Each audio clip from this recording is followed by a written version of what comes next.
যেহেতু তুমি আমাকে চাইলেই পাচ্ছ, তাই আমার অনুপস্থিতির মর্ম তুমি বুঝতে পারছো না। তোমাকে আবার মর্ম বোঝাতে গেলে তোমার প্রতি আমাকে নির্দয় হতে হবে।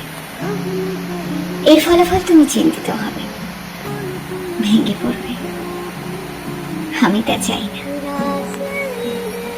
তাই তোমাকে আমার মর্ম বোঝাতেও পারি না। তবে তোমার বোঝা উচিত, কারণ তোমাকে ভালো দেখতে চাওয়া আমার অপরাধ নয়, যার শাস্তি হিসেবে ঠিকই তুমি আমাকে অবহেলা দিচ্ছ। তুমি আমাকে অবহেলা করতেই পারো,